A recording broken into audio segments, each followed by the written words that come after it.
On today's show, we're going to be talking about survival of the fittest, not only as an individual family, but as a community. Very, very timely subject, I believe, because a natural disaster, no matter where you are in the country, whether it's in Tornado Alley or in earthquake country or blizzard condition, hurricane country or whatever, you got to have a plan of action, preparedness, right? Being prepared for the worst. Now, in light of everything that's going on, that's just the natural disaster side. But when we start looking at social unrest, like when we look at Ferguson, when we look at the potentiality of martial law, I mean, these are some things that tell me I had to do a show about being prepared in the event that there's political unrest, staying out of the way, so to speak.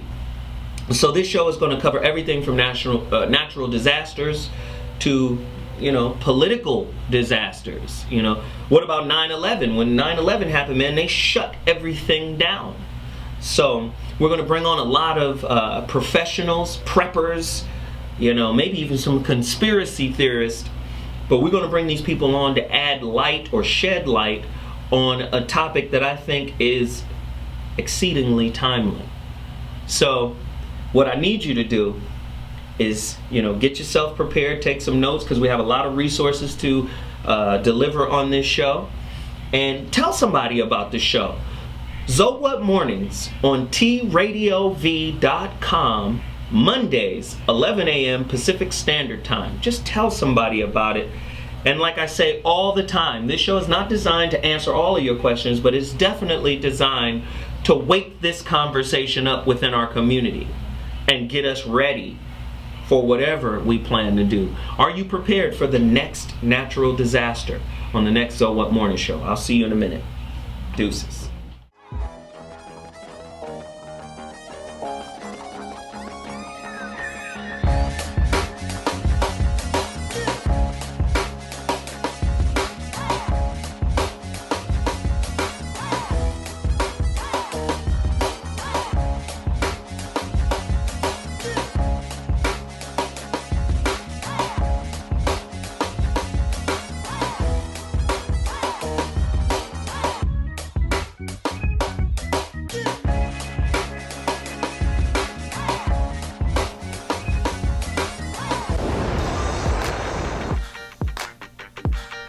Ladies and gentlemen, hey, September 22nd, 2014, the So What Morning Show, back in the building with yet another riveting topic.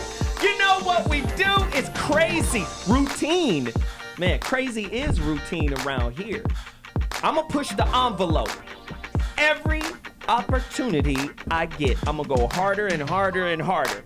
With that said, you know how we do before I introduce the topic, community empowerment. We gotta do it. It's gonna be crazy. Right now on the phone line, we've got Veronica Conway. Veronica, really quickly, because I gotta move fast. Tell these people what we're doing today at 4 p.m. Get at them. Today we are doing another call about entrepreneurship and moving from entrepreneurship to entrepreneurship. It is by popular demand. The calls have been very successful. People can call in and get their questions answered about entrepreneurship. I do live on-the-spot coaching. That's at 4 o'clock today. And what's the number? It's 425-440-5100. And the access code is 636-167 £. Okay, I'm going to need you to say that again really slow the way I like it. Okay. All right. Come on, put a little honey on it. So you can call in from 4 o'clock Pacific, 7 o'clock Eastern, and the number to call is 425-440-5100. That's 5100. And the access code is 636-167 £. We're going to be launching the boot camp this week. So this is your final shot. This is the final shot. To really get in this conversation. All right. Thank you, Veronica. I appreciate the call. Listen, we're not playing games. Ever since Veronica and I did this call 3 weeks ago, it's been growing in demand. You have small business questions. Are you a wantapreneur trying to become an entrepreneur? Free coaching from one of the world's best transformational coaches in the game. She runs with Iyanla Van Zant, Tony Robbins. She runs with the big dogs, and she's going to give that information. We're doing another call today at 4 p.m. Don't play yourself. Veronica and I will connect with you guys. I'm going to be tweeting out the number, Facebooking the number. Y'all connect with us today at 4 p.m. Now, in studio, because y'all playing games, I had to bring my uncle into the building, Dr. Wilbert. This is my man right here. He is the author of the book, Hole in the Head, A Life Revealed. Dr. Wilbert Smith, PhD, in the building. Would you tell these people why it's important that they support this work? Look, it's a book, it's a film, it's a curriculum, and we're working on a screenplay down the road. This is one of the most incredible stories you will ever find. It will change your life. And we're not just talking about this from a philosophical perspective. We've actually had individuals who give us testimonials, unbelievable testimonials, that they're not the same after reading the book and seeing the film. Look, I was simply standing in my church choir one day, and I did it actually for about 20 years. And here a man was standing there wearing a wig. And under that wig, I found 20 years later that he had been hiding this secret for 71 years. And when he finally came into my office, he says, I'm going to show you. And what he did was pull that wig off, and it was an unbelievable thing. It was a hole in his head. And I said to myself, wow, how do I react when I just have a broken fingernail? And here this man actually walks around with a hole in his head that he hides under either a wig or under a beanie. But why did he choose you? Why did he choose you to this share? Day, I don't have an answer for that, but I knew that if I were to do due diligence to his story. So I started researching. I went all across this nation, and I found all 10 of the victims who were actually part of an experiment that took place in 1927. And this man had an incredible life that he lived. He did things that most of us would never do. And he was like the community's grandfather. Everyone loved him. And when I finally found out what he was hiding, not only did I gain an incredible respect for this man, but I found he never complained. It was all about love. It was all about forgiveness. And that's what I'm saying. I read the book, and that's what I've picked up as the central undercurrent of his story is forgiveness. Yes. This dude was an evolutionary being because we all have trauma, but not all of us can get to that next level of forgiveness, which in my opinion is a spiritual evolution Absolutely. for the person. And look, what do? We're always talking about what happened to us or what happened to our ancestors or what happened to our friends, etc. And we use that victimization process as an excuse not to succeed. Wow. And here is the preeminent example that you can see of a man who not only succeeded, but he was an incredible performer. Listen, right now, this is a call to action. Where do my fans, my listeners, my family out there, because you guys are not fans, you're family. Please forgive me for saying the word fans. It's disrespectful. You guys are family. Where can my family support you by getting your book, your DVD? Where do they buy this book right now? This is a call to action. Website, www.holeinthehead.com, holeinthehead.com. Not only will you see some incredible information, you will find that Blair Underwood is now the face and voice of the project. Wow. You'll see Dennis Haysbert, who's the All-State pitchman, who actually narrates this film. Wow. And he volunteered his time to narrate it. And ladies and gentlemen, I will tell you, Dennis normally has an incredible fee. Wow. But he says, I wanted to be part of this project. Wow. The Archbishop Desmond Tutu, all the way from South Africa, says every family should own this. And universities are asking kids who are on academic probation to first take part in this program. Wow. And we found that at one university, not only did they take part in this, but they improved their grade point average by an average of 1.3 grades. And many of them said, I was getting ready to drop out of school, but I decided I'm coming back. Wow. Look, this is a man who was a janitor most of his life, but yet acquired 28 properties. Wow. And left $5.8 million to his church upon his death. Now, this is a man who was a janitor. Come on. So it tells us there's a lot of lessons there that we not only can learn. It's about love. It's about forgiveness. If you've got a spiritual perseverance. challenge. Oh, my goodness. If you've got a personal challenge in your life associated around finances. Where can they buy the book? www.holeinthehead.com. All of this is in the book? It's in the book. I don't want you to give away too much of it. You go get this book, and I guarantee it's going to change your life. It's not going to be the same. I just want to thank you, Dr. Wilbert Smith, for coming in and sharing that. I urge you all, go buy this book, this work, right now. I urge you to do that. We have to support this. On to other things. WeJuice.com. Continue to support the brother who has his own juice company. He's a fitness trainer, Hassan McCullough. He's a friend of mine. He does good work. Support this business. Everybody know what the sicknesses and the illnesses are in our community. Everybody needs to juice. You bought that man on a late night infomercial with the giant bushy eyebrows. You bought his juicer. Why not support this brother who makes it for you and sends it out to you? WeJuice.com. Support that. On to the books. Dr. G, get out of your own way. Dr. Mark Goulston, right? Please support Dr. Mark Goulston, as well as Just Listen. Bam. Please support Just Listen, Dr. Mark Goulston. Also, Bobby Glanton Smith, Real Men Don't Play. Go to his website right now, Real Men Don't Play. And for all of those who are serious about this, the Rebirth of Seeds is about done. From last week, we only have 30 copies remaining. If you want your autographed signature copy from me, because I'm not printing these anymore, this is it. If you want yours, you got to go to IamZoeWilliams.com and make it happen. Last week we had 50 copies left. This week we're down to 30. And for all of those who ordered last week, I'll be sending out your packages tomorrow. Please, please, please support. I'm rocking Ramo Mart. King Shabaka. Look at this. It's the flyness, man.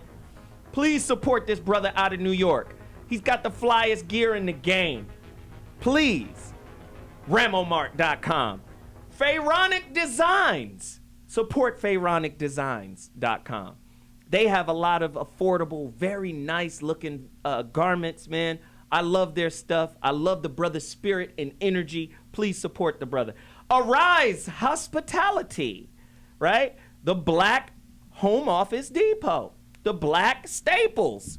Support this business right now. Hey, no clog plumbing, right? Support No Clog Plumbing. Black owned plumber. He will come fix your plumbing. We got to support No Clog Plumbing, drain and sewer cleaning. We got to support them. Who else do we have on deck? Oh yeah, Easy Boy Web. Got to support them. Black owned businesses, the brothers, they build your website, social media, anything you need. Support Easy Boy Web. And before I go to break, Outdoor Life, the ultimate survival manual. 333 skills that will get you out alive. Wilderness, disaster, urban. Written by Simon, or published by Simon & Schuster. Outdoor Life, the ultimate survival manual. Get it right now. Zoe Williams coming back with guests. It's about to get crazy. I'll see you in a minute. Deuces. They got through the USA Patriot Act, which removes many of our liberties. Nobody made a sound when we lost habeas corpus, due process of law. And suddenly Bush managed to get rid of it.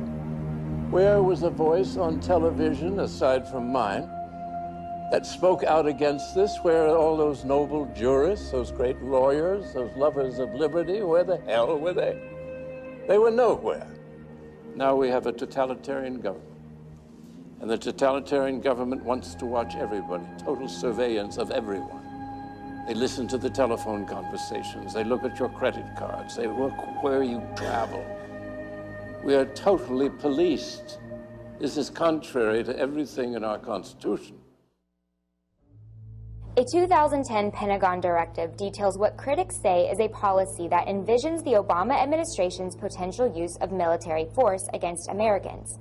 The directive has non-controversial provisions on support to civilian fire, emergency services, and domestic use of the Army Corps of Engineers. But the Washington Times reports that the troubling aspect of the directive is that it outlines the presidential authority for the use of military arms and forces, including drones, in operations of domestic unrest. I believe it would be constitutional for the government to target and... Yo, this is Zoe Williams from the Zoe What Morning Show. And listen, you thought last week's topic was crazy. We're going to be talking about survival of the fittest. How prepared are you and your family for the next natural disaster or social or political calamity? Even Ferguson got hit with martial law. Do you have water, food stockpiled? Are you too busy to even consider? When was the last time a natural disaster caught you off guard? Is it even important? We're gonna get deep. We're gonna cover it all on the next Zoe What Morning Show. Survival of the fittest. Are you prepared?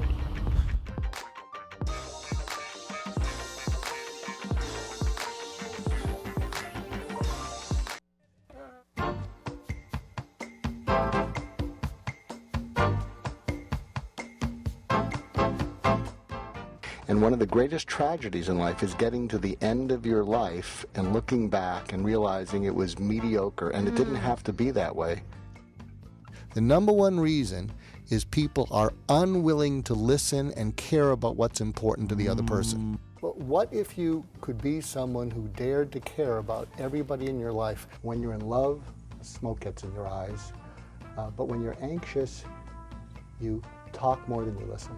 I asked my wife a month ago, I said, I don't know whether to have an affair or buy a motorcycle. And she said, if you have an affair, I'll kill you. If you get the motorcycle, you'll kill yourself. Go with the bike. Okay, survival of the fittest show. Yeah. You know, how prepared is your family?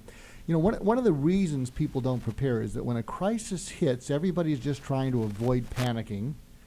And so they run around and they're doing all these things, and then as soon as it passes, anything that reminds them of the crisis they want to avoid. So one of the reasons people don't follow up after a crisis is everything they do reminds them of it. I think some of the people that are now making earthquake packages where you don't have to think, just buy this, it has everything, I think that's the way to go. You know, just buy this package, it'll help you prepare. One of the other things, and this gets into, you know, my passion for parents helping their kids be stronger and successful, I really believe we have to go to do as I do, not as I say. Because there's a saying that children don't listen to their parents, but they never fail to imitate them. And so one of the things, especially the bad stuff, and so one of the things I'm suggesting, I'm actually talking to a charter school this evening to the parents, is I'm going to have them make a commitment, try it for a week, that every day, everyone in their family, they, their spouse, and their kids, every day, they're each going to do something they don't want to do, but it's good for them. And then they're going to compare notes at the end of the evening. Because a lot of times when kids see their parents saying, well, you don't do what you don't want to do, and even though, and the parents say, well, do as I say, not as I do, well, I'm sorry, we imitate. Wow. And so I think, but that's what I would say to parents who are listening in. Try that for a week. Every day, everyone in your family says, we're each going to do something that we don't want to do that's good for us, because what this comes down to is a word, I don't like the word, but because I probably don't have it, is self-discipline. And self-discipline starts when you have to do something you don't want to do, but it's good for you. Wow. And with that, that's our setup for today's topic.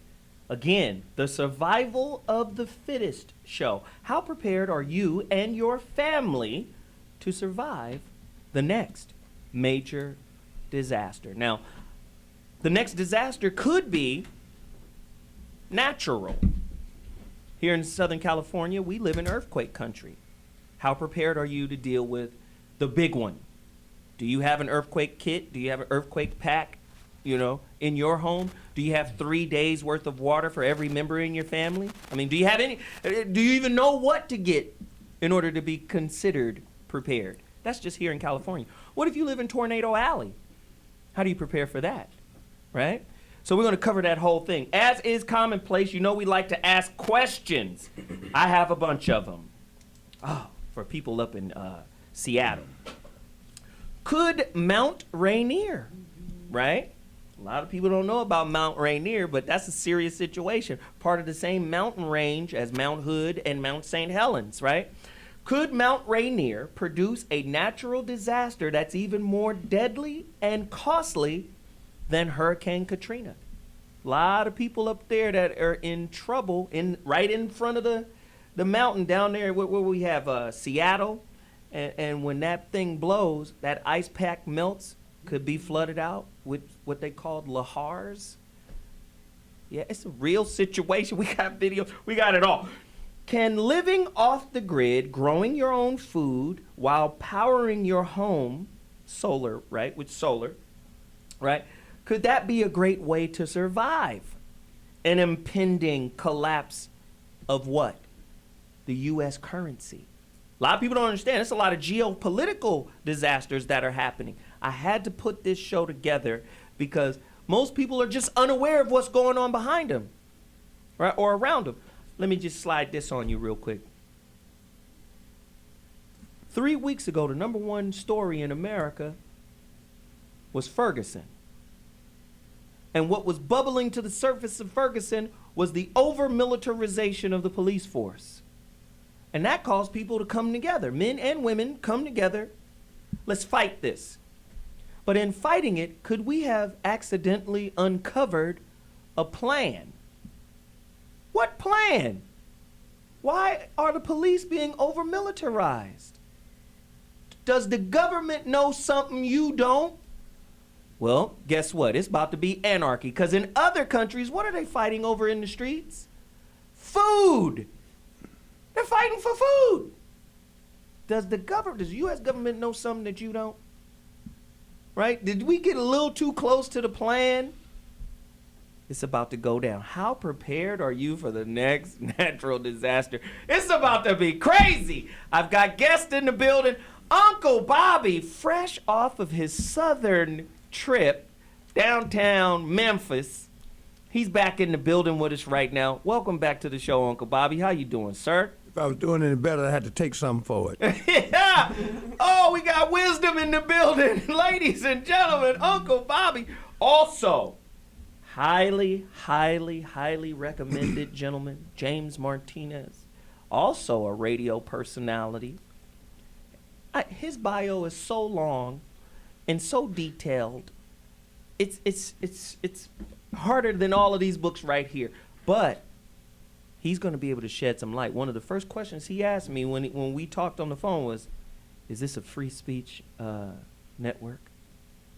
I knew right then we got a goddamn firecracker in the building and it's on and cracking. Welcome to the show, James Martinez in the building. Of course, Dr. Mark Goulston, author of Just Listen, and this other one, which I love. What? I can't. Don't talk to me through the window if I can't. It's very disrespectful. Author of Get Out of Your Own Way, Mark Goulston in the building, and longtime homie, but long time no see, billionaire PA in the building. Welcome back to the show, man. Oh, thank you, brother. Happy to be here. Hey, man, always good. Do you guys know, anybody who follow me on Twitter, man, y'all know a cat named Alabama Rob comes to the show or supports the show. This dude is here now, all the way from Alabama. White man supports the show. I'm trying to tell you, we touching everybody across the country. Now, let's get to this topic. Why is being prepared so important? And why do you think people kind of just, people have kind of a nonchalance about being prepared in the face of natural disasters? Are we just so busy and disconnected and just unaware of what's happening that it doesn't matter? Speak to that. Well, for me, having survived the Northridge quake here in California back in the 90s, the next few days after the earthquake, it was all about where do you get resources and the panic and just the aftershock. Not the aftershock that they speak to it scientifically, but just going through that trauma of knowing that for that few seconds, Everything was out of my control. And that dissipates pretty quickly, and then you go back to your normal routine of saying, you know what, survived that, don't want it to happen again in my lifetime, and haven't really prepared for the inevitable, because we're going to have another major quake probably in my lifetime here in Southern California. Yeah. So I think I represent the majority of people who are not prepared and who think very little about it, even though I try to follow the news enough to know that things are happening around the world that I should be more sensitive to. So I'm glad that we're having this show today so that I can possibly, gain some information that'll be helpful in changing my mindset. Right, that's excellent. Dr. G? Yeah, tell me if you think this fits or it's a stretch too far. I think all of our listeners have occasionally discovered that as right as they thought they were about something is as wrong as they turned out to be. And so when it could be your marriage, you get divorced, it could be whatever, you bought something that was a sure thing and it wasn't a sure thing. And I think what happens is we want to stay away from that, because when something you're certain of, maybe certain of safety, turns out to be dangerous, in your mind you start to think, well, maybe I'm wrong about everything. I don't want to think that I'm wrong about everything, because if I'm wrong about everything, then I have no confidence. So I think something happens in us mentally that when we feel kind of out of control, we don't want it to just sort of metastasize so that we feel, because if you feel totally out of control, you get paralyzed. So I think there's a psychological mechanism which goes against us preparing, as soon as something passes. I don't know if that makes any sense. James Martinez? Well, your question was like, how prepared am I individually? Yeah. Well, I'm very prepared, but not in the way that people would presume. I've completely finished with dollars. I'm doing commerce in gold. I've had Federal Reserve notes. I've gotten rid of all that because I've been involved with the banking infrastructure and the global currency reset. And I've just returned from meeting the Attorney General in Utah, where much of the people there are, they're not even using dollars anymore, and they're using merchants to do gold transactions back and forth. So on the financial level, I am very well briefed, but in terms of a kind of where I will be placed when the action goes down, I'm mobile and ready to move at any moment. Oh my God! Mostly because we got all these fault lines with nuclear power stations on them that nobody seems to want to pay attention to. How about it? Fukushima. Sure. Hey, exactly. Guess what? If that just blew your mind, we'll be back with more James Martinez. It's about to go down up in here.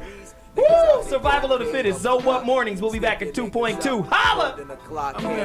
Blowing in their hand like a lit up Roman candle. This is something I was forced in. I can't help it, my thoughts is so deep. It's something I could get lost in. Rap is not easy, it take years of endorsing a quick hit.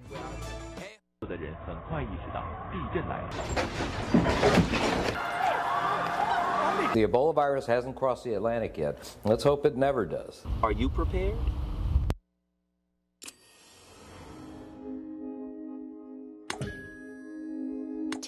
Radio V. Radio in TV. Radio in TV. Right. So you hid under there? Uh-huh. And what was it like when this came through? I was holding my dog. I was sitting on the stool holding my dog. This was the game plan all through the years, to go in that little bathroom. And the electric never went off, because the electric went off in the bathroom about the same time I felt the stool come up out of the floor.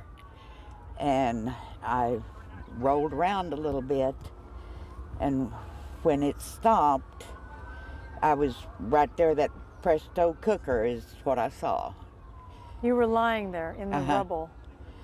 And I never lost consciousness. And I hollered for my little dog, and he didn't answer or didn't come, so I know he's in here somewhere. But it was there and it was gone. Just no time. And then it was light, and I thought, well, I'm okay. And I had some stuff on top of me, and I started wiggling. Are you able to comprehend yet what happened here? I know exactly what happened here. Exactly. And what do you think of all this? This is your neighborhood. I can't imagine. This is life in the big city. The dog. The dog. Hi, puppy. The dog. Oh, Bessie. Oh, Bessie. Bless your little bitty heart. Help me. Help Megan. Oh, Bessie. Oh.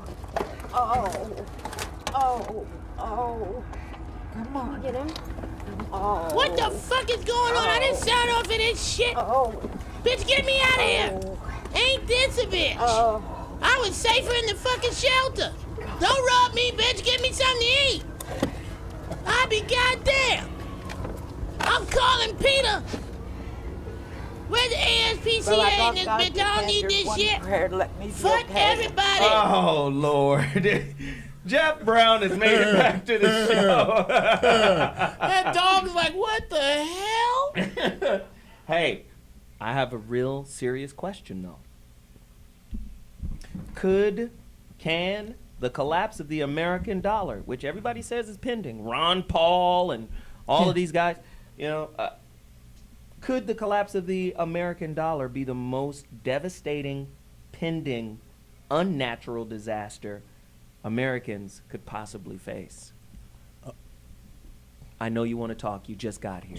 So I got to make up for lost time. Yeah. The world, the most devastating thing that the world has seen would be the collapse of the dollar. In my opinion, it's only being propped up until there can be an infrastructure in place to kind of control the damn anarchy that's going to happen. Is this why they're over-militarizing the police forces across the nation? And why they're putting medians everywhere.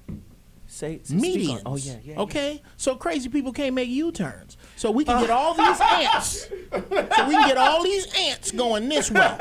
Why do you think? Look at the new subdivisions in suburbs. Look at them from overhead.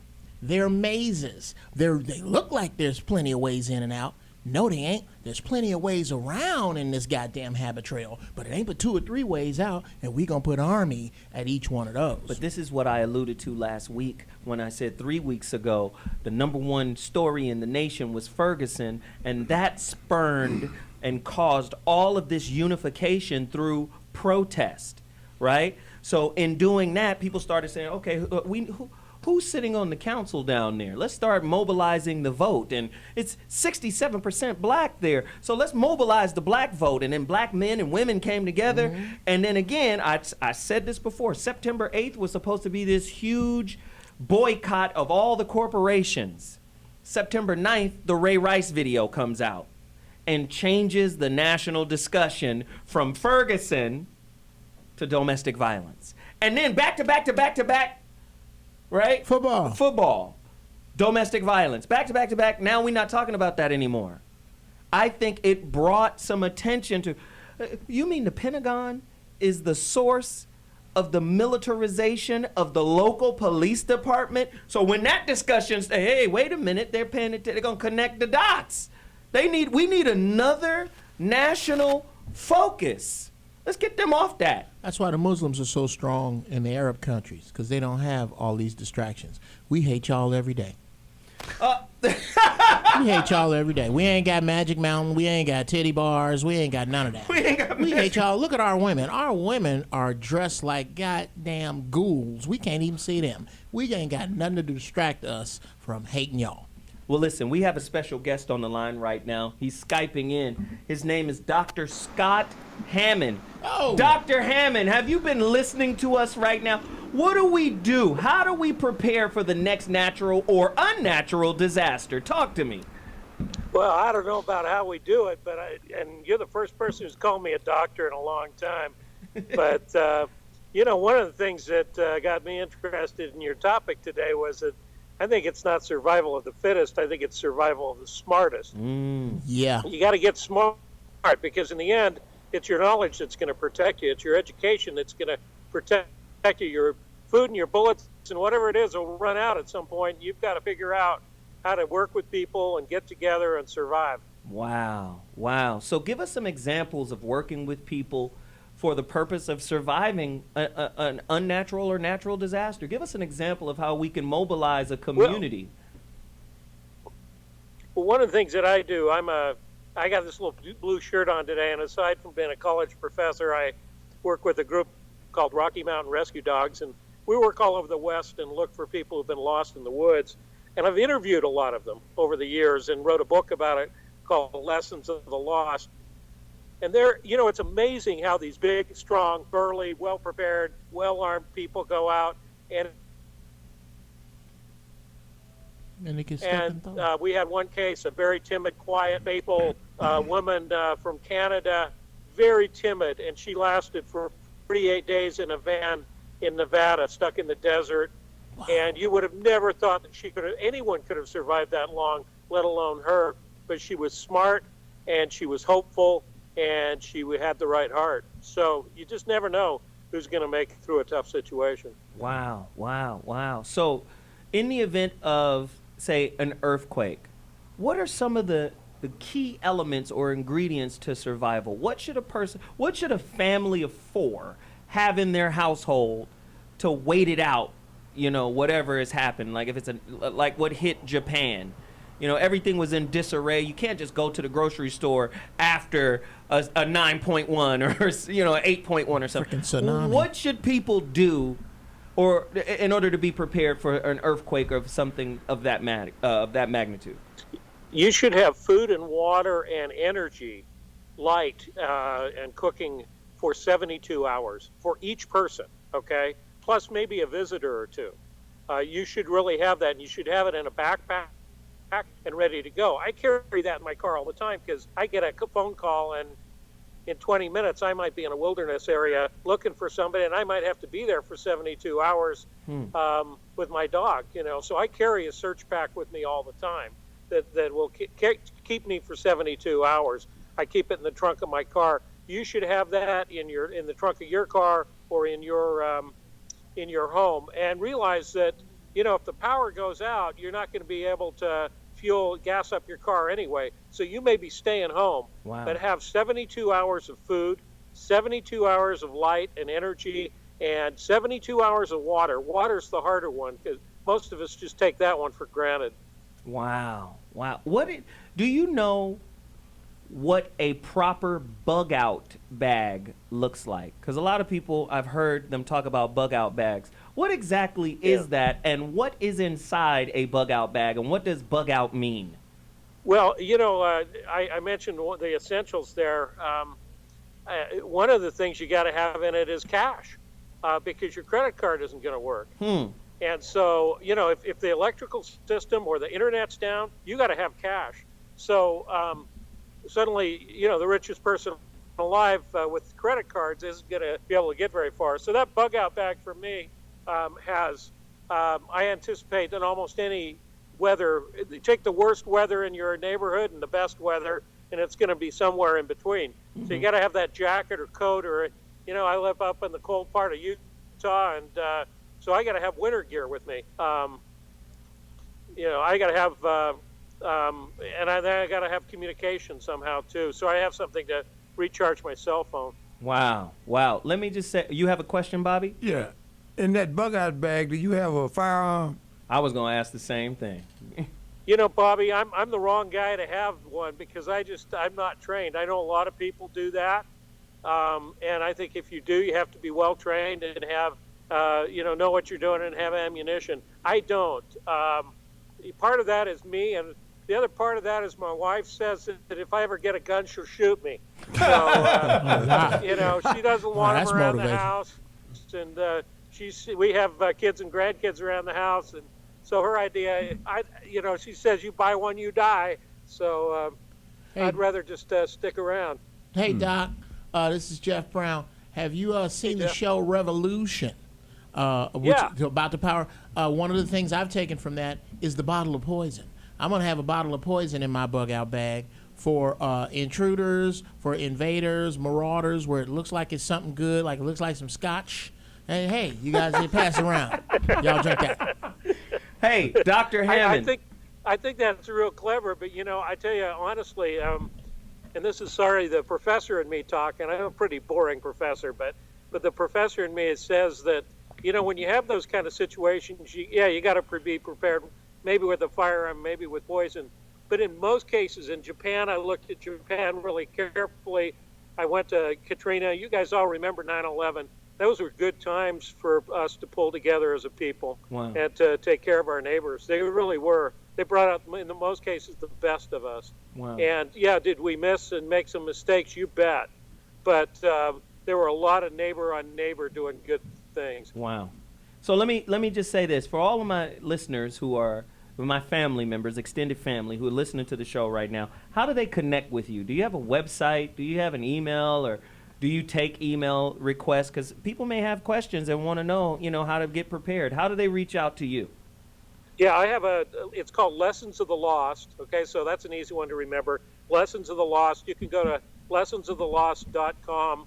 You can buy the book. It's called Lessons of the Lost. It's in any bookstore and Amazon. And if you'll send me an email at scott@lessonsofthelost.com, I'll send you a list of that 72-hour kit or that bug-out kit without the gun, or the poison. Sorry, Bobby, but I'll just send you what I got there. And so if anybody wants that list, but you can also get that list at FEMA, the government FEMA website. Wow. So, hey, thank you so much, Mr. Hammond. We appreciate you. And we got to go, but you know what? You're more than welcome to come back anytime we cover this topic. Thank you so much. Now, call me anytime. You got a great show. Thanks. Thank you, bro. I appreciate it. Now, let me just say this really quickly. Our show, a lot of times, is the precursor for what goes down. So my show typically is kind of timely, and I don't want to put it out there like something big is going to happen. Oh, bro. But I think it's going to happen. Something big is coming. That's why we got to do this kind of show. And I believe more so than a natural disaster, an unnatural one. And when we come back, James Martinez is going to be dealing with some of that. So what mornings? Holla!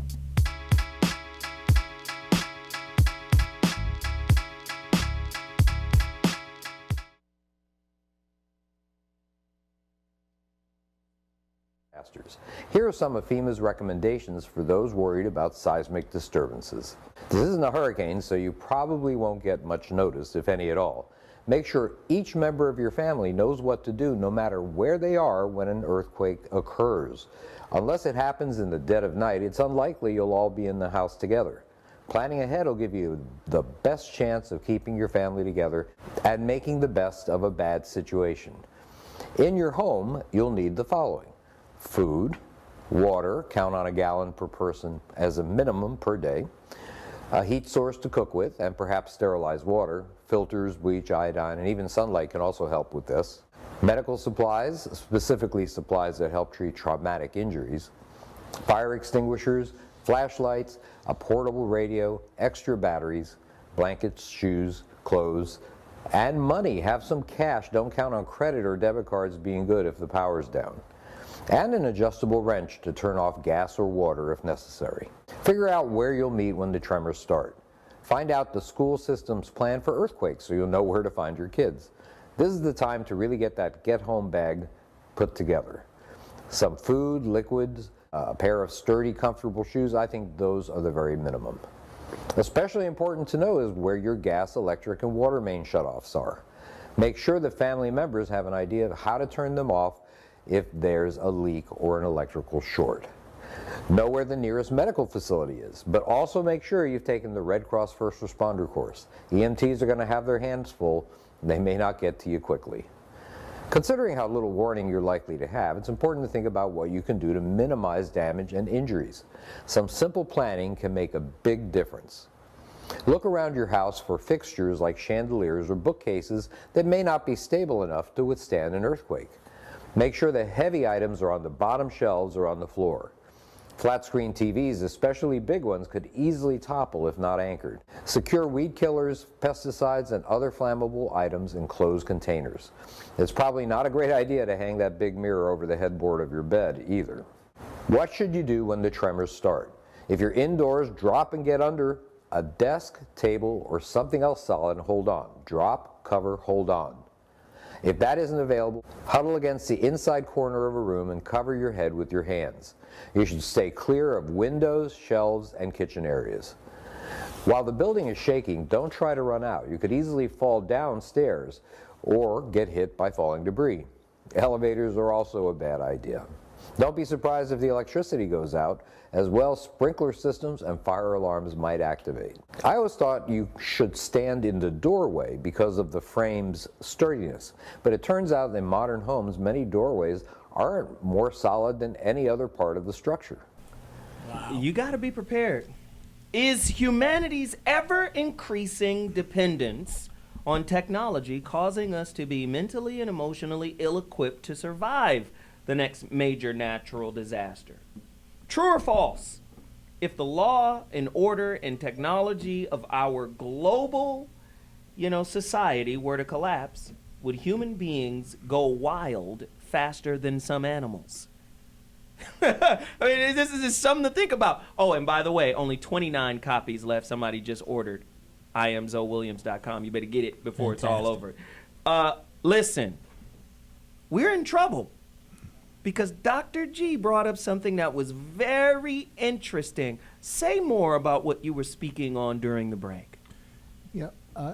How do you get people to be willing to think and plan and follow through? That's a challenge for all of us with our kids. And I think part of what it comes down to is people don't do what's important. They do what they care enough about for the moment, and then it passes. We have a guest here who inspires millions of people and it's billionaire PA. So how do you billionaire? Billionaire. Ow! Well, first and foremost, I think that's a very, very good question. I wrote a quote that says most people can see, but not everyone has vision. A lot of people have brains, but not everyone uses them. I named this company Wealthy Minds to teach people the value of their minds. A lot of people, like Zoe said, they put their value into things that really don't even hold no value, like a dollar, when the value is truly in relationships. So I try to deactivate the brain from negative thinking and reactivate the brain to developing a wealthy mind.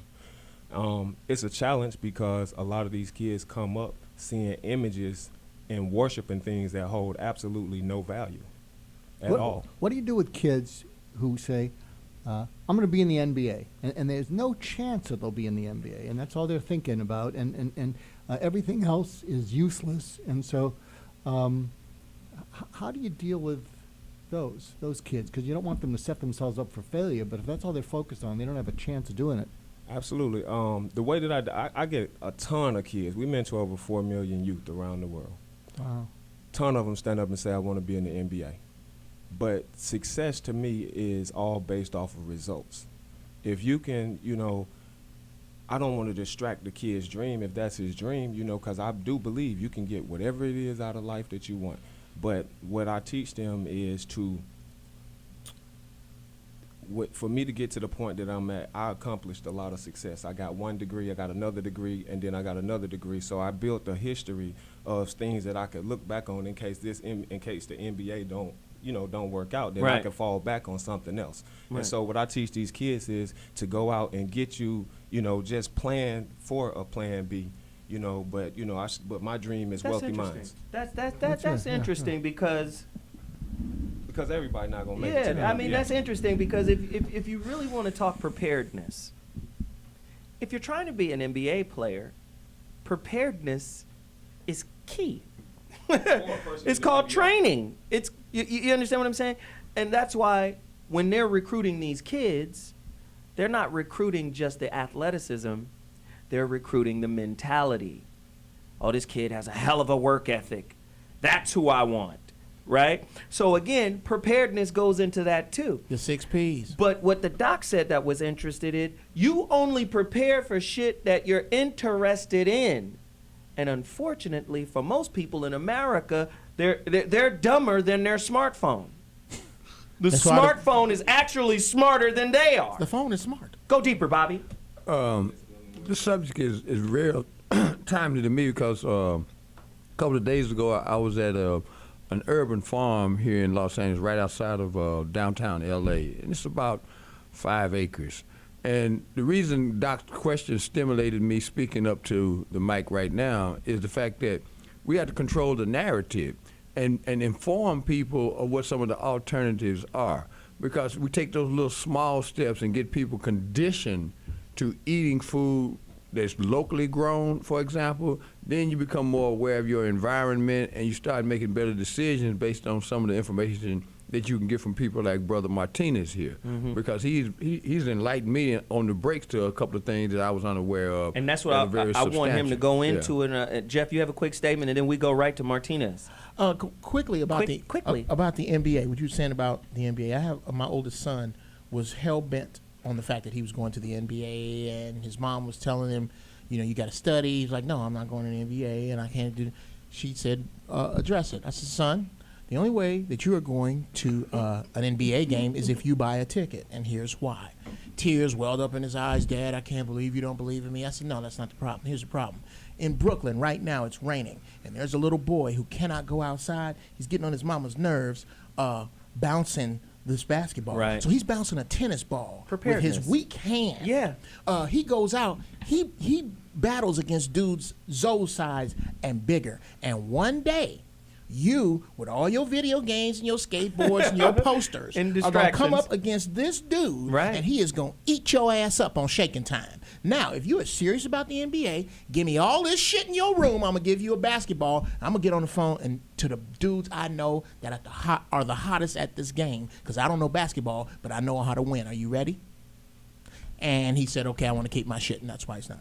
James, talk to us, man. Like, why is it so difficult for people to stay focused when it comes to preparedness? They feel like it's not going to happen. Well, I will try to summarize it up with a little history I've been involved with. I was involved with the author of a book called Operation Mind Control, which came out a long time ago. It was the premise of the Born Supremacy franchise. Here we go. Manchurian Candidate. Yeah. Come on, man, give us that this info. Was the exposure of MK Ultra and so forth. So, what I learned through working with the people that went public with all of that is that there is a long-term plan to control human behavior neurologically through food, through electricity, through media, of course. Come on. And much of the things I was exposed to regarding the information about that has all come true.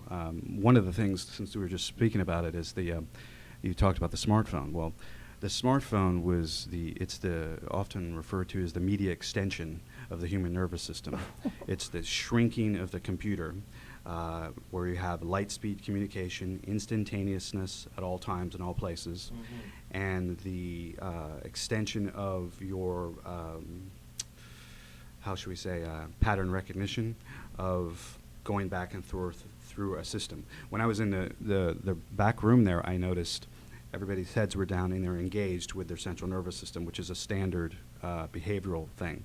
Now, you asked earlier why much people are not prepared. It's because of the post-information environment, which I refer to on the radio as this absolute overabundance of the use of electronics for communications. Right. And the lack of this. Hello, nice to meet you. Making contact with somebody. Right. And having a conversation this way, which is passé now. Right. Because most people are interested in receiving the message rather than connecting to a message. The text that we often refer to that people get every day, people are, they almost fish to get a response. There's an anticipatory thing that's happening within the central nervous system that creates a lot of anxiety. So when people talk about being prepared for all these possible either staged calamities or natural calamities, I think that the introduction of the smartphones, the complete total destruction of our food supply, the complete total lies about our leaders that have completely, totally failed us because they've all sold out. I'm going to ask you this. Total moral bankruptcy, basically. I got to ask you this. 9/11, staged? Staged, oh, definitely staged. Yeah. And I need to know, for what purpose? It was staged to create the phantom terrorist idea that we have to be at war till the end of time chasing a phantom around, where the U.S. and other countries are financing these phantom terrorists Al to create Qaeda, Phantom, ISIS, Phantom. But it's designed to build barriers between people instead of bringing people together, to divide people. That's what it's whole for. The entirely thing is for that. And so this has been a long-term plan, so forth, to bring in kind of a global government, which it's not going to work. I mean, they're trying. When we come back, you're going to tell us what we should be preparing for in terms of the collapse of the dollar. Sure.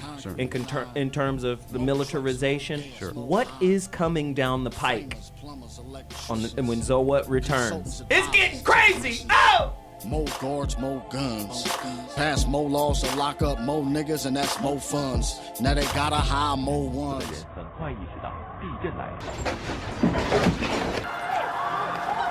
The Ebola virus hasn't crossed the Atlantic yet. Let's hope it never does. Are you prepared?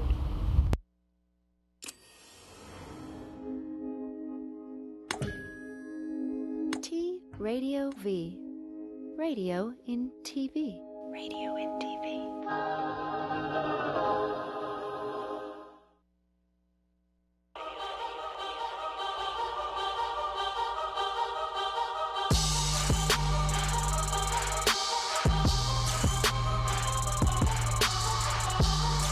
Oh my God, how he has a rap career is beyond me.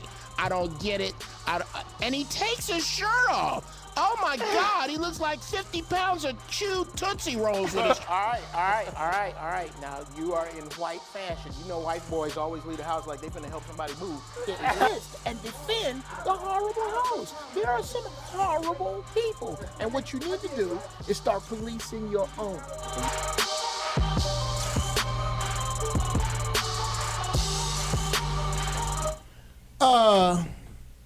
Today's rant is about you the viewer, you the people who love the Zowat show, you the conscious-minded, open-headed, free-thinking, don't drink the Kool-Aid people.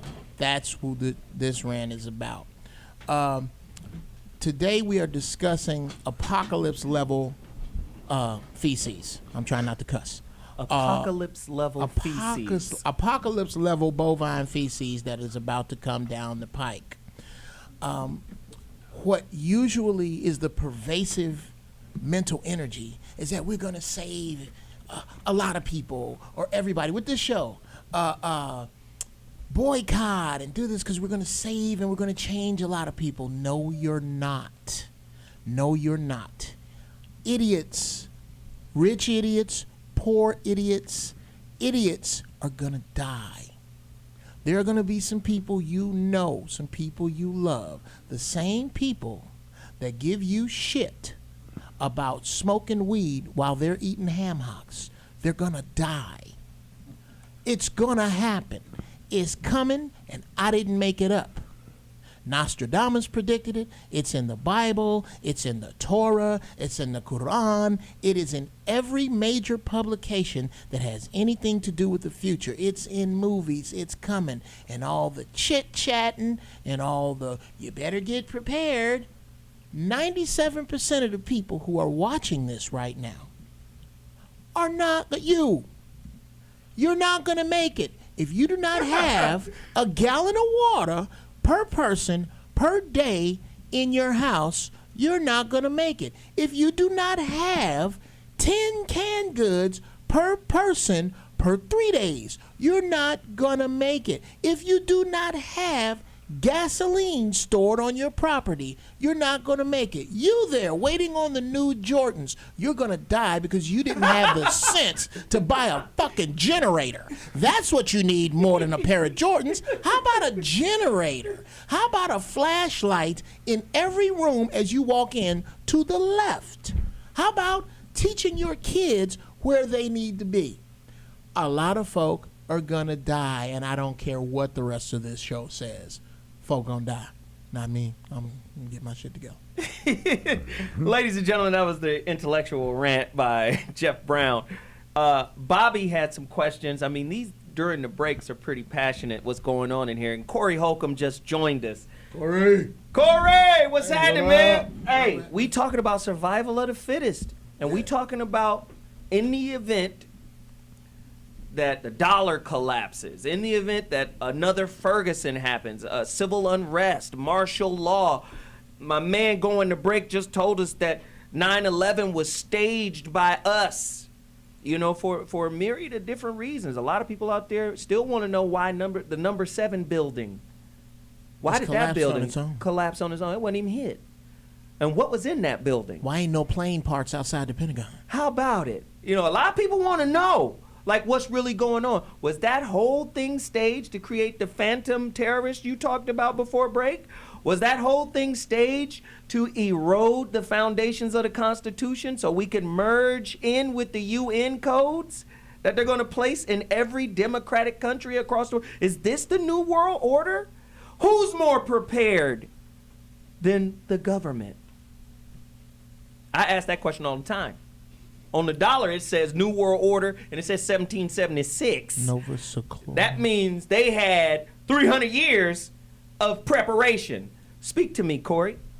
I just feel like it is all orchestrated, and that thing where you're talking about where you're going to need generators and everything, yeah, that's going to go down, and the people who you look to for help, those are the ones in control of the war that's going to happen, because from what I understand, they've been buying a lot of bullets in the government, and I would never think of nothing like that. Why? Why? Because it's finna jump off. Why did the government buy bullets? I heard that on Alex Jones too. He said the government, FEMA bought like 3-4 billion rounds. Right. For what? It's finna go down. It's finna go down. All this stuff you see on television now with the attack of guys who, like my opinion, Ray Rice. You know, he made a major mistake. Right. But he's not a criminal, a known bad guy. Right. Because people who are bad guys, they're gonna keep doing it again and again. But they're not worried about him being a bad guy. They're looking for a criminal. He's the catalyst for the story. They're trying to justify what they're going to do.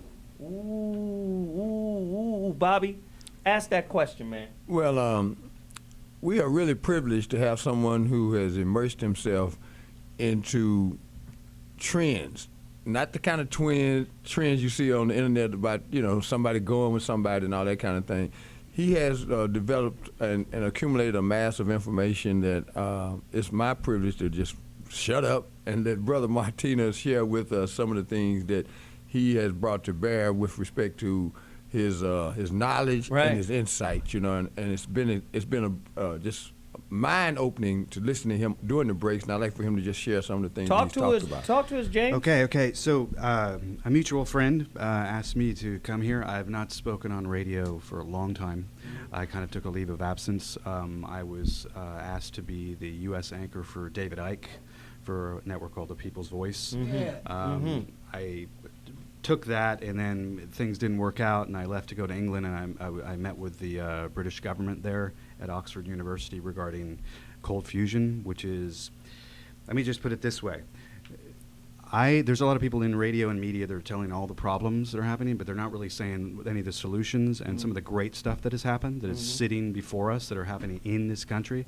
There's a myth that America's broke, and that is true to a certain point. However, this country has harnessed cold fusion, which is essentially what it is the referred to as over unity, where you have a certain amount of energy going in and you have a lot of energy coming out. Way more coming out than you have going in. And what they've managed to do is encapsulate the energy of a sun in a small device. This was originally discovered in '89 by Pons and Fleischmann. Now, since that time, the technology is completely developed and it's starting to go commercial. One of the biggest companies and leaders is called Berlin Energy. It's up near in Northern California. This will mean, on a practical level for everybody, within the near future, that you'll be able to power your house and anything else indefinitely. So you're telling me they've basically cured entropy. Entropy is out of the... all economies are based on scarcity. All the models of... could you please repeat that? Yeah. Wow. All our economies for the past thousands of years are based on scarcity. Now that's a myth now, because what we have is the ability to become completely independent if we feel like it. We can grow our own food. I mean, we have what's going to happen with this cold fusion is, you may have heard this, that the 3D printer was the first thing that generated an object outside of our hands-on help in In space a couple days ago. 3 dimensions. Yeah. So what they're planning on doing, I know what their plans are, but the cold fusion issue, it's really important that people wrap their head around this, because we've been slaves for a long time and totally betrayed and lied to by the Pentagon, the intelligence communities, all the money people, all the banks that control the information flow to the public for a long, long time. So that I always speak about so people understand it, because this is within reach. I just got back from Washington, D.C. A couple of days ago. I was there meeting with the American Indians and their lawyers, because the American Indians are now going to be implementing cold fusion, and they're a big part of it. Wow. It's a huge, big story. And also, I'm also involved with nanotechnology as well, which I'm going to Corey, give to you. Oh, well, thank you. I take all gifts, including nanotechnology. Corey? When you have information like that and you put it out there in the world, where actually you're opening the eyes of people, do you ever feel like you're in danger? Is that why you didn't do I've been radio and stuff threatened. like that? Well, I never wanted to get into radio. It kind of fell into me because I was suing all the banks, because I was talking about the complete, total criminality of the banking system, and I came at it from a completely different angle, because I was going after the credit card companies. But what I was talking about was the what was going to happen to currencies. I don't hang out with a lot of white folks. Man, that's my dude right there. You're my dude. You guys don't understand. He dropping bombs. Maybe you do understand. When you give information like that, even if it's in a small forum like this, you are. They know who you are. Yeah. No, I'm. But I don't There's give a somebody shit. watching though. you, right? I don't But care. see, let me come back to this point, though. Let me come back to this point real quick. The illusion of independence. Right? Right? This is what's plagued the African American community a lot. Our sisters, #1 race and gender in college. Period. #1 graduating, #1 enrolling. So they have this superiority concept like, I'm independent. You cannot be independent in a system of servitude and slavery. So now they put you at odds against us ideologically. You're just the biggest hamster. That's it. So when we're looking at our trials and tribulations through a filter of race and class, that's just serving their ultimate purpose to keep us distracted from what's actually happening. Now, the brother that was just here earlier, that was talking about the hole in the head and the experiments on the brothers and all that, they experimented on white soldiers too. Yeah. But because we have slavery as an ideological legacy and a traumatic albatross, we can only see it through that filter, and we don't know that they've been doing that to their own people too. Forever. This is a real situation. When we come back, more. Man, more. You go to jail, so what? If you're black, you were born in jail. To teachers, police, and judge. Several countries in West Africa are in the throes of an epidemic of Ebola virus. Over 1,200 cases and almost 700 deaths in the countries of Sierra Leone, Guinea, and Liberia make it a candidate for the next great pandemic. The disease has decimated healthcare workers, with the number of doctors, nurses, missionaries, and others dying from the disease. Now, despite this, few people really know what Ebola virus is and how it does its damage. And they certainly don't know what to do if it arrives in their neighborhood. Ebola virus, a member of the Filoviridae virus family, was first reported in 1976, where 602 cases in the Democratic Republic of the Congo resulted in 431 deaths. Ebola, named after the river where the first victims were identified, has several variants, a sign that it probably has the capacity to mutate. What do we know? Not much. How Ebola manages to first infect humans is poorly understood. Primates like monkeys and apes are possible agents of transmission, also called vectors, although birds, rodents, bats, pigs, and insects may be more likely to transmit the disease. The virus can even be transmitted to dogs, although they don't seem to get sick from it, the illness. Ebola appears to be transmitted through saliva and other bodily fluids, even sweat. The practice of relatives and workers washing a body before burial may have helped spread the disease. A 2012 Canadian study suggested that the virus may also be transmitted in air droplets. Now, given the highly contagious nature of the illness, this would be big trouble if true, but it hasn't been proven yet. Now, considering all the different parameters of the patent here, it's clear that they've been playing around with this stuff and studying it for quite some time. And they've been manufacturing hybrid versions, and that would kind of explain why there was this sudden explosion over there in Africa. It Crazy. So you know the CDC owns patents Oh yeah. on Ebola. And Right. the CDC is in Atlanta. Right. Which is I wasn't finished. where the niggas live. Oh, okay. I'm sorry. Yeah, you finish eating lunch on air. Oh, okay. Did I not share? Right. One of my own No, chips? but see, and this is what I'm saying. All of this stuff is happening around you. They're moving Ebola patients around the globe. Somebody just went to Switzerland today, right? To be studied. They had it here in Atlanta. They had it in some other places. What's really happening? The war is on. What is, and under your nose. So while they're moving people around with Ebola, right? While they moving folks around the globe with Ebola, and they own patents and ain't no to the malicious vaccine, right? Let's put out Megan Good's nipples. Right. Let's put out Dwayne Wade's wife. Let's put out some flicks of Rihanna. Let's have this major leak of nudity. All of these things are happening at the same time. Let's have this big national discussion on domestic violence. We know that the feminists and the women's rights, and they're gonna go bananas over it. Gloria Allred gonna get her hair dyed, and she gonna be out fighting, and it's going down. When the real situation that's happening is they're getting us prepared for an event. Listen, in the 50s, it was harder to detect the manipulation. But now, with the pervasive technology that we're interfacing with, it's a little bit more difficult. Wait a minute. We can see things now if you're paying attention. Well, and we had more faith in the 50s. There was an undying faith in your government in the 50s. You know, you just said something that makes me glad Brother Martinez is here today, and the fact that you continue to do a show that's cutting edge. Because any devices that I use, whether it's the phone or the computer, you are inundated and bombarded the minute you turn it on with minutia. Yes. You have to dig for news. Yes. Even if you click on news, the news is sports and entertainment. Yeah. I'm like, you got to be kidding me, man. Yeah. You know, so to have somebody in the studio today who's really bringing relevant news to the table is really a joy to be a part of today. Corey? So as this information is put out there, what would you suggest anybody? What do you tell the people who are too scared to even acknowledge what we're saying? Because We're not talking to them. It's really no, but you know what? They're needed.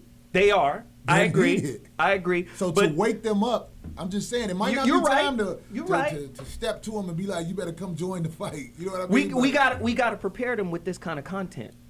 They got to be able to get it somewhere. That's what I say about that guy Barack Obama. He'll never tell you information that can help you. He'll only tell you information that can help the cause that he's running for. That's the only information he's going to give you. We. Ladies and gentlemen, we have a special guest online, Emil. He also works for the Department of Homeland Security. They're watching the show, guys. He deals with emergency planning. Let's talk to Brother Emil. Emil, how do we prepare for the stuff y'all planning? Well, first I want to correct you. I'm the Homeland Security Coordinator for the D.C. Department of Transportation. So I work for L.A. DOT. Okay. I'm similar to that. Okay. So what I do is, almost every local government, you got now emergency managers who help on the local level people get prepared for. We do emergency plans. One of my big projects is how we're going to evacuate the District of Columbia. Wow. That's one of the major projects because I got to work with the federal government. I got to work with the local jurisdictions in Virginia and Maryland, as well as with the local entities inside here, the embassies and everything else. But what I wanted, what I've been trying to do on my own as an African American ever since Ferguson, I realized September was Emergency Preparedness Month, and we haven't done a good enough job, in my opinion, of really those blacks that are in the field to say, hey, look, we need to make sure that our people have these basic supplies at home. And a lot of these times our people will say, well, I can't afford to do that. Well, you know what? I went out this weekend. You can go to a dollar store and get a lot of these items. Whether it comes down to filters, gallons of water, having, a plan. They can go online, go to their local government, see what hazards they need to prepare for, and develop a plan on how to deal with any type of emergency that would strike the area. Absolutely. How many people have an emergency plan that is similar to the and I'm talking about at home, that's similar to the emergency plan you have at work or that you have at school? Remember when we was in school, we had those basic plans where they say, now in case of an earthquake, you get under the table or you go stand in the hallway or Right. How many homes have a basic plan? And what I surmise is that we are so inundated with the minutia of day-to-day living that when we get home, we just drop everything at the front door and connect with Homer Simpson and get a sandwich and just try to breathe, right? Corey? I think you can better prepare the people for something like that by talking in the language that the people speak. Because when you watch CNN and all this stuff, when people hear certain people talk, they automatically cut them off. Because it's like, that's bullshit. But if you're talking to people like, I'm saying there's a lot of people who speak street language, in my opinion. But if you say, man, it's going to jump off. This shit's going down. Need to have this going on. It's like it automatically turns on something in their head because they can relate to what you're saying. Right. So that might be a solution where we have somebody who steps up Give me an example, and speaks Corey. the language they speak. I tried to. The dollar's about to crash. How you translate that to the hood? Man, that paper finna be gone in a minute, man. This what you gotta do. You know what I'm saying? Yeah. When you talk to some people like that, and it may seem crazy. I'm not just talking about black people. If you love your kids, get ready to club your baby mama in the head, make it look like an accident. Get your kids and bring them with you, which is on my emergency list. I'm just saying, man, it's like people relate to what, like that rap music and stuff like that. Right. People listen to those guys because they can relate to them better. When you're talking in the language the people talk in at CNN, it's going over their head because they got them cut off mentally. That's right. So let's come back to it. When we hear Wheezy, Jay-Z, Beyonce, you know it's going down in the elevator when there's a Billy on the elevator, $1 billion on the. It's $1 billion of nothing. The dollar is worthless. It's worth a penny. It's lost 99% of its value. I found that out. My wife went to London this week, and she had to transfer some money, and it was American dollars, and that's when I found out that this American dollar. But Corey, I want to ask you this: I agree with you, but do you think they speak that language because they don't want the people to understand what they're saying? I don't even know if they know people aren't listening to them. I think there's an arrogance that come across with those people who work on the news. When they get to talking, they think that something's wrong with everybody. I think that people have cut them off because, man, you know bullshit when you see it. You know it. So when you've been hit with so many years of this nonsense, I'm telling you, man, when the news people are talking, man, people are not listening to them. Right. The thing they listen to is when you say something negative about them, and they can't do nothing about it because our voice is not on CNN. Right. Emil, I hear you. I think what Corey's saying is very relevant. I think, and that's why I'm going to go do some things on YouTube to show people, hey, look, you can go to the dollar store because when people start rattling off these supplies, and for me as even African American, it sounds like, all right, this is like for white people that like hunt or camp or something like that. And a lot of our brothers and sisters in the hood, they be like, I don't know none of that. What do you mean I got to get an N95 What you talking mask? about? What do you mean I need some matches in a waterproof container? What? I got a lighter I can get from the gas station. I need a bag for my DVDs. These things are right there in the neighborhood. Right. I'm gonna keep my weed free. We out of touch. We are out of touch when it comes to this whole English language, if you ask me. We've blown it off. Right. We're not trying to learn it like they say you should learn it. That's a great point. That's man. the first thing I think we've given up on. That's a great point. So when point. you're talking in this this English that sounds like it's proper. Hello. We cut you. You need to be Yeah. prepared. Yeah, when you hit us with the 9 to 5. Hi, I'm Matthew. I ain't fucking with him. Hey, listen, we'll be right back. Another quick break, but when we come back, we'll deal with the rest of it. Holla. You know, it's You can't blame them, no. Their design is intelligent. And I ain't talking about no heaven shit. So if you blame anybody, then blame the programmers. Who just an alien ant farm or something. Super killer, a hybridized version that has a several times greater transmission and lethality, considering it broke all of their quarantine procedures and actually got through all their hazmat protection for the 2 victims involved. It's called a chain of transmission. I want to give you a real-world example from an Ebola outbreak in the early 2000s. A young woman from Uganda didn't know she was sick with Ebola. She had close contact with 6 people. Her baby and father-in-law, they both got sick. The baby then got his grandmother sick, and she had contact with 2 more people as well. The father-in-law had close contact with 12 people. Out of that, his brother and cousin both got sick. The brother then had close contact with 4 more people, and the cousin had close contact with 5 more people, including another brother who had used his blanket and also got sick. That's how Ebola can spread, from one generation of the disease all the way around to another generation, and then another. Breaking this chain of transmission is crucial, and one way to do it is through something known as contact tracing. Basically, disease detectives use every source they can find to find people who may have had contact with a person sick with Ebola. And then for 21 days, they monitor each person, looking for signs and symptoms like a fever. And if it looks like someone is starting to get sick, they're asked to go to an isolation. Why did Quebec plunge into darkness? This wasn't a terrorist attack or human error. The culprit wasn't of the Earth.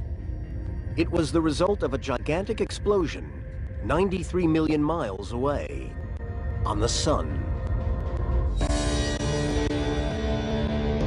It's a growing effort because I think there's a build-up hostility with America because we've been bullying the world, but nobody's been strong enough to take us on, especially since the breakdown of the Soviet system that we've been. In this, as the God we trust. But we better learn and quickly who is the God that we should put trust in, because putting trust in this in a few days,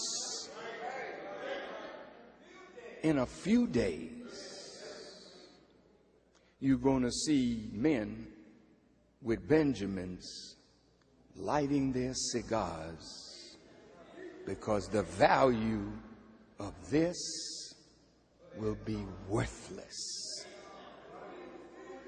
Follow us today. The Honorable Elijah Muhammad writes, the stronghold of the American government is falling to pieces. She has lost her prestige among the nations of the earth. He's talking about America. One of the greatest powers of America was, past tense, her dollar. The loss of such power will bring any nation to weakness. For we know, riots and political unrest have come to many countries across the world. We've seen dictatorships in Tunisia and Egypt fall, and we're seeing unrest from Iran to Libya and many countries in between.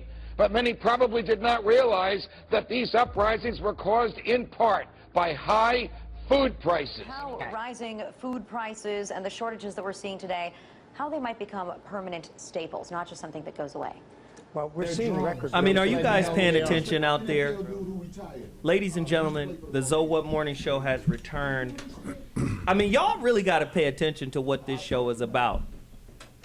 It's about engendering a conversation, an ongoing conversation. Today's topic centers around preparedness.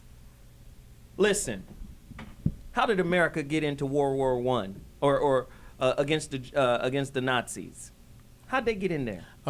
Is that you want that answer? They pretended that they didn't know somebody's- Pearl Harbor was going to happen. No, somebody sank a submarine or a boat, right? And it came out later U-371 that America sank that boat itself just to get in. Gulf of Tonkin, Vietnam War. How about it? How about it? Now, yeah, right. So again, there's always been like these subtle little things that they do to create the history. Napoleon said it best: history is propaganda. History is part of war. I'm not gonna tell you the truth about nothing. But when I tell you what I say, you better believe what I say is the truth. That's your history. Your history is a lie. So funny. I'm just saying. Go ahead. No, I'm deferring to Brother Martinez because he said during the break that he had something he wanted to share with us. Yes, one of the things that you were talking about preparedness, and I went into currencies immediately. I've been actively involved in discussing that. And Tell us what's happening with the dollar. Dollar's toast. Why? Basically. It's being taken over on purpose, demolished because we're bringing in NAFTA. The country's going to be broken up into pieces. What is NAFTA? They need North to know. American Federation Trade Agreement, which is why the borders are open. So certain states signed by Clinton and Bush to basically take away all of the borders that separate North America, Central America, and all of it. Open the floodgates. It's just open. One America, right? Basically. Go because deeper. there's only. It's No, let him go. Okay. Let him go. So some of the states, and Utah was the first state to have their own legal tender and pass legislation to use gold as their system of currency. I was there. I met with people from Forbes magazine. I met with the Attorney General. I met with the person that wrote all the legislature for the state of Utah.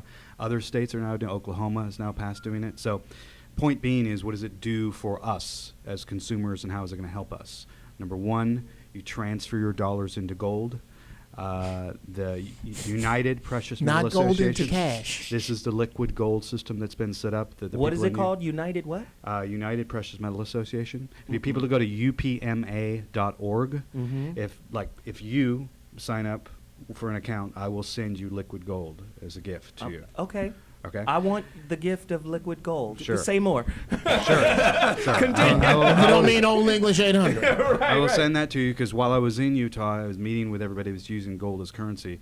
I paid for food at restaurants. I did exchanges with people in gold. You can do point of sale transactions.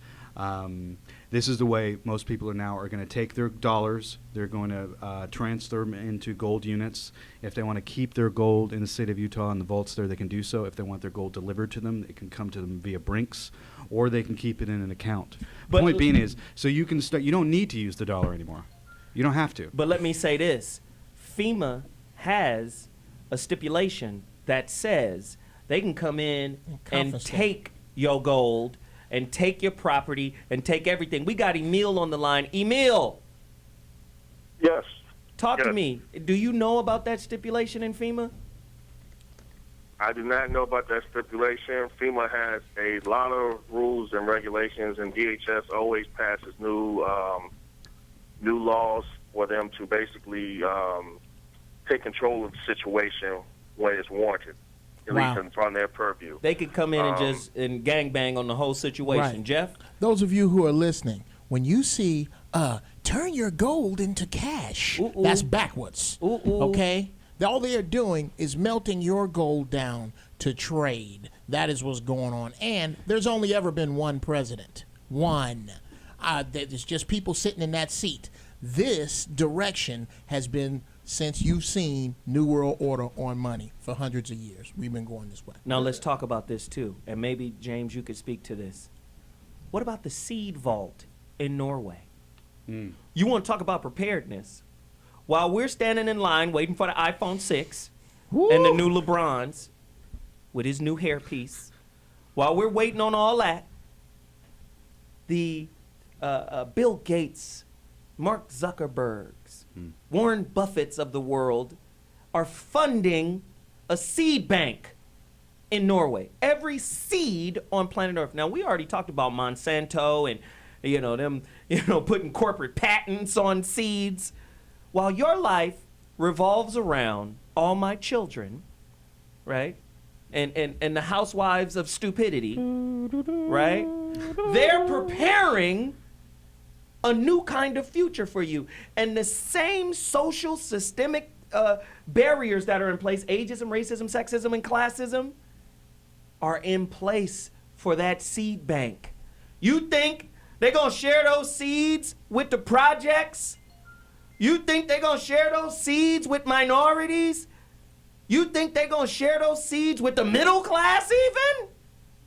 Nigger seeds are $5.99 a pound. Speak to it, James. Well, this is part of the basically the planet's being geoengineered. The current form of the human race that we're in now, and the biological impact and how we operate is going to be completely, totally changed. It's going to be merging with machines. We're going to be merging with nanotechnology. Transhumanism. Ray Kurzweil's involved with that. Google's involved with that. Oh, wait a minute. I'm involved with Kurzweil. Ray Kurzweil. The book of spiritual machines. Right. Get that book. And the Quincy singularity. Jones told me to get that damn book 5 years ago. What did you say? Spiritual machines. Shit, Zo, man. You got to get this book, man. Spiritual machines. You always say that, Corey. I met Quincy Jones through the homie Kool Mo D. What are you hanging with Quincy Jones? Hey, Kool Mo D got put on. Back on the block. I know. These are jokes, man. So, you know, because every time you run into Kool Mo D, y'all got the standoff. Oh, he's like a hero to me. He don't even know. It's like, I'm telling you, talking shit about you want to say, Kool Mo D, be my friend. No, that's hilarious. The big homie. But speak to that for us, bro. Yeah, they're geoengineering, getting rid of the current kind of human and bringing in new humans, new versions of You're humans. saying in 30 years, a different biological human. Totally. We'll have nanotechnology inside the body. These seed vaults and whatnot are for the kind of the cleanup process of when they do bioweapons and release all those things. This sounds all fantastic and Star Trek-y, and we're fucking nutcase fringers. Really, though, this is what's happening, right? Yeah, well, most people, when they step out into the world in the morning, they're stepping out into a museum. Most of the good information that is people are confronted with in schools and education so isn't remotely accurate. Behind the national security curtain, that's where the action is. That's where the real people and the real money and the real banks, they have access to everything. To confirm, like, I don't read a lot of books. Right. I listen to a lot of audio. Right. But when I'm hearing this, it's like it's confirming everything I thought was happening. I never had any concrete evidence, but now I've heard enough just by listening to this brother right here, and what we saying right now. It's like this is a sad movie to me, because now I know all my fears are true. Right. Did it's you like know a that, sad movie. I'm almost at tears. I'm playing it off. Did you know that Beyonce was pregnant again? The fuck I care for? I don't care. Like, what's that? No disrespect to them, but what's trying to care? Trying to care. I got nothing. They got Kim Kardashian on the cover with some princess in Europe. Like, who cares? Being a whore is trendy now. Yeah, right. It's something to aspire to. Right. You too can rise to the level of princess if you make a sex tape, bitch. Wow. So what mornings? We'll be back. Well.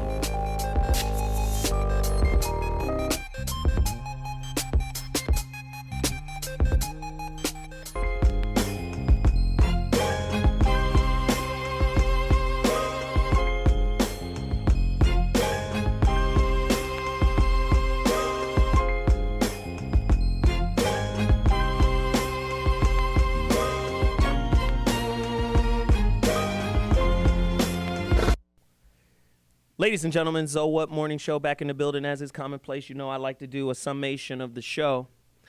And, I'm just going to say, man, for as long as we're able to do the show, you guys should respect the fact that in a lot of ways we're putting ourselves on the line to have this conversation so you can have it in the privacy of your own home. This ain't private. This is very public. Broadcast all over the world.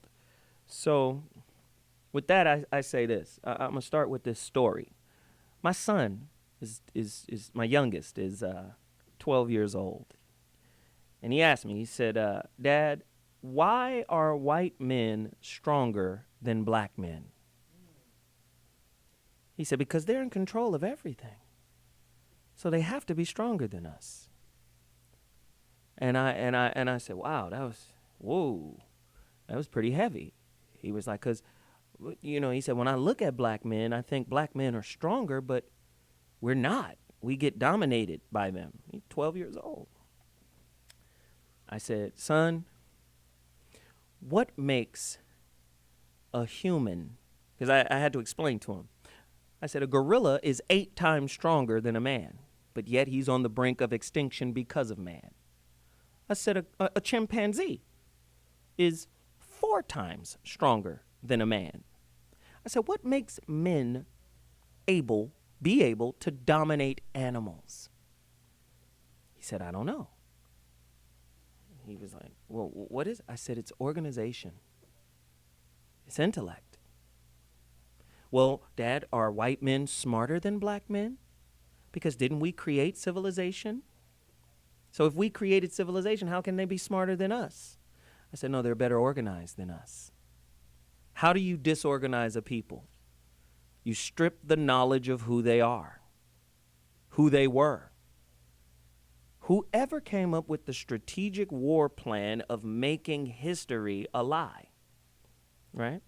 You can't say it was white because the Egyptians lied on the walls, right? The Egyptians lied on the walls. You go read the walls in Egypt, they never tell of losses. They only write the victories. So the Egyptians are like Mayweather. They're 47-0.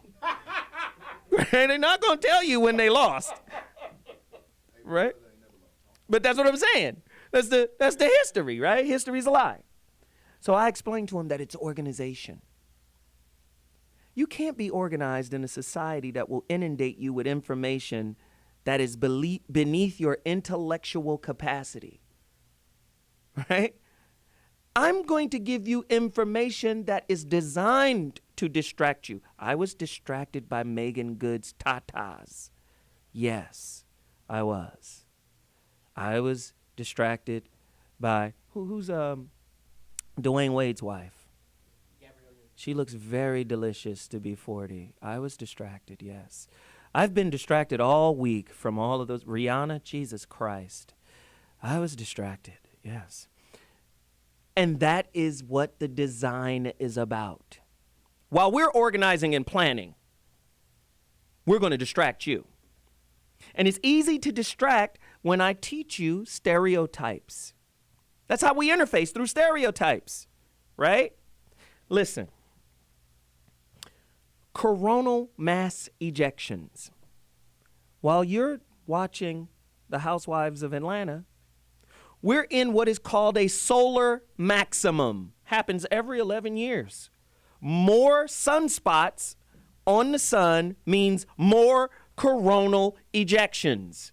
And a big enough one could knock out every aspect of technology on planet Earth. We're in the 11-year cycle, which may not die down until 2020. You wonder why the police departments are being over-militarized? Because humans are animals. You let a pig go from a domesticated situation, a pig will go wild in 2 weeks. Imagine what humans will do. Right? We saw Ferguson, it didn't take long. If you don't have an organizational plan for the next natural disaster, whether it is natural or unnatural, how are you and your family going to survive? Please keep in mind what kind of culture we live in. You think you're free, but freedom is a lie. We live in a peonage society. Sound familiar? Peonage. Look it up. Peonage is a condition of involuntary servitude imposed to exact repayment of an indebtedness. Our whole monetary system is based on debt. You trying to tell me that Beyonce and Jay-Z is worth $1 billion and you aspire to accumulate $1 billion of nothingness? They're where they are because they've been selected to be there. Because willingly or unknowingly, they are perpetuating a concept, an idea that the powers that be want to convey. No accident Beyonce is on stage with feminism and lights behind her. It's almost laughable that you can't see it. I'm doing this show because I need us prepared. What if the Bloods and Crips, I always have to go back to this. What if they were our emergency disaster response team that organized, right, the community after an earthquake here in Los Angeles? Right? Go to door. Yo, we're harvesting food. We're harvesting water. We got a space down here for people to come. We're going to manage this whole situation. How about it? We don't have that. And as long as we're looking for government subsidy, government support, government whatever, how can you call yourself independent? It's a tough way to look at it, but this is the reality. I just want to say we have to organize. I'm Zoe Williams, and that's my final thought. Now, with that said, Bobby, where can they get your book, man? Real Men Don't Play, Amazon, iTunes, Barnes & Nobles. Get them before there's no real men left. James Martinez! People can find me at jamesmartinezmedia.net. Yes. And I also want to let you know this. I was here to give you what the public has not been allowed to have as of yet, the C60 Buckminster Fullerene nanotechnology. There's plenty of information I will give out on that. That is the strongest antioxidant on earth. And I got it. And you got it. I'm about to put this in some of this juice over here. There you go. Give me some. Yeah. Corey, where can they find you? I'm around, but look, just let me say these two things, man. Say it. Wicked brilliance is not to be respected, for it destroys the production of the human family. Ooh. And the police departments are being militarized because you have no rights, and they are bred to instigate the war to full throttle. How about it? Dr. Mark Goulston, Just Listen, where can we get it? Amazon, Barnes & Noble, Just Listen. You can find me at markgoulston.com. Good luck in spelling that. Mark Goulston, baby!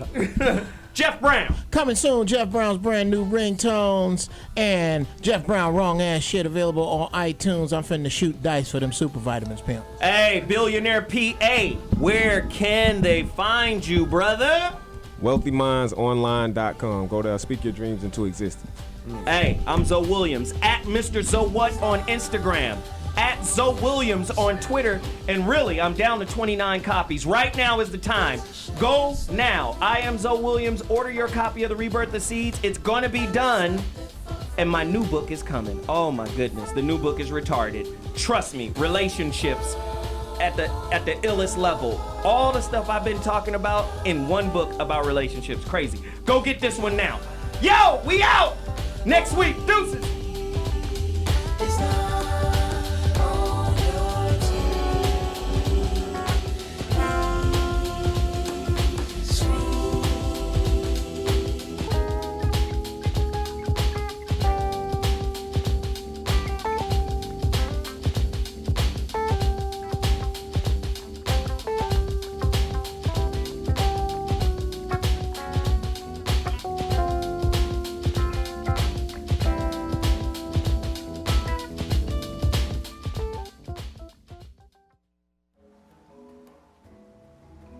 You are watching T-Radio V, Radio and TV.